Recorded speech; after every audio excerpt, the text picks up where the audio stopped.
Welcome to Newsboy on Track for Monday the 18th of February. Cheltenham is just 22 days away. I was keen to hear from the bookmakers. Which horses do they want to lay and which ones do they want to avoid? No better man for this task than Ladbrokes' David Williams. Sir Deschamps in the Gold Cup. It's an open-looking Gold Cup, and there's no question that Sir Deschamps brings his very best form to the fore when he turns up at Prestbury Park.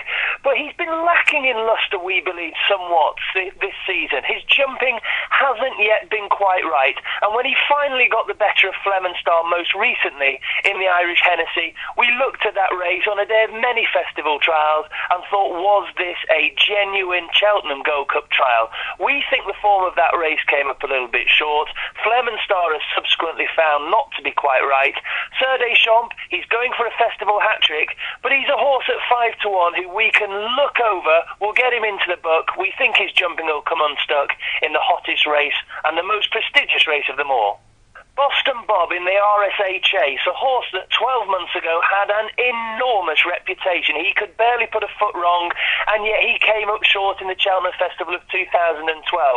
Perhaps jumping would see him to better proportions this time around. Well, in Ireland most recently, he flattered to deceive at odds on and could very nearly have been chinned. We don't think he's the real deal. We don't think he can hold a candle to David Pipe's Dynast. And with horses like Back in Focus, Union East, Hadrian's Approach, who may still go to the RSA Chase, we think Boston Bob is currently priced on reputation rather than what we've seen on the racecourse. He is definitely a lay for us. Fair enough, David. Which ones aren't you so keen to lay? Hurricane Fly in the Champion Hurdle. Well, not for the first time, he is the ugliest blot on our Champion Hurdle copybook. And this race has lost some of its lustre. There are question marks about My Tentor Yours and Grandouet, both single-figure priced horses in this market. Very sadly, we've lost Darlan as well. Zarkanda, we think, is a little bit of much of a muchness, and Rock on Ruby might not have it all his own way. Is Hurricane Fly a better horse than last year when he was defeated at 4-6? Possibly. He looked better than ever at Leopardstown. This isn't the strongest race. He is the one we've got the liabilities for. Now is not the time to be getting clever about the best horse in the race. Silviniaco Conti in the Cheltenham Gold Cup. Seldom have we seen a horse that jumps as fluently as Paul Nicholls' most recent star.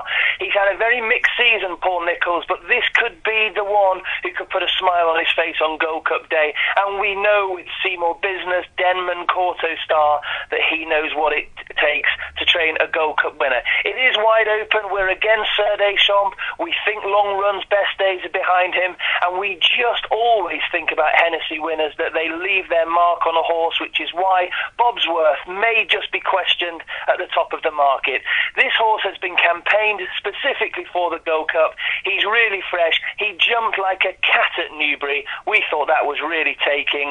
And even though he isn't that sexy, he's a horse that we think can grind it out over 3¼ miles in the blue ribbon of the Cheltenham Festival. He's a horse we want to keep on our side. That was Ladbrokes' David Williams with who's hot and who's not in the minds of the Magic Signs odds compilers as we head towards the Cheltenham Festival. More Newsboy on Track on Wednesday. Join us then.